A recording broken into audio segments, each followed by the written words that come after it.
Dear colleagues, welcome to the OncoAlert eCancer Weekly Round Up. Just out in Kidney Cancer Journal, systematic review of 12 hereditary kidney cancer syndromes correlated to histologies plus aberrant pathways. Very important as the discussion of germline testing in kidney cancer continues. Out on JCO Precision Oncology, tumor mutational burden is a predictor of first-line immune checkpoint inhibitor versus carboplatin benefits in cisplatin unfit patients with urothelial carcinoma. TMB of equal or greater than 10 have more favorable outcomes on first-line single-agent immune checkpoint inhibitors than carboplatin. TMB appears to be a promising biomarker to predict OS-PFS with IO in cis-ineligible metastatic urothelial carcinoma.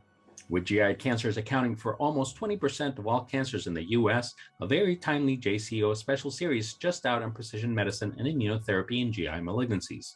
An amazing resource for the GI community as the management of these cancers is multidisciplinary, it is of dire importance that we are all updated on what's going on. Great results of downsizing with chemo for early-stage rectal cancer. Results of CO28 trial suggest that induction chemo followed by minimally invasive surgery may offer a much-desired organ-sparing option for patients with early-stage rectal cancer. Out in Nature Medicine, ctDNA guide to re-challenge with panitumumab in colon cancer.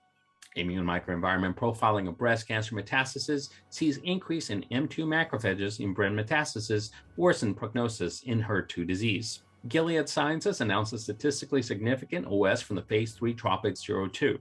Sacituzumab govitecan antibody drug conjugate prolongs OS in heavily pretreated patients with hormone receptor positive, HER2 negative metastatic breast cancer. Median PFS differences wasn't only 1.5 months. How are biomarkers influencing patient advocacy? Don't miss Jill Feldman as she addresses this question on the AACR Patient Advocate Forum, August 23rd. Finishing up with results from the ASCO plenary, landscapes of pathogenic germline variants in patients with lung cancer. This study found that about 7 patients with lung cancer harbored a pathogenic germline mutation, suggesting germline testing should be considered, along with the exploration of targeted therapies. There you have it, folks, this week's roundup. We'll see you all next week.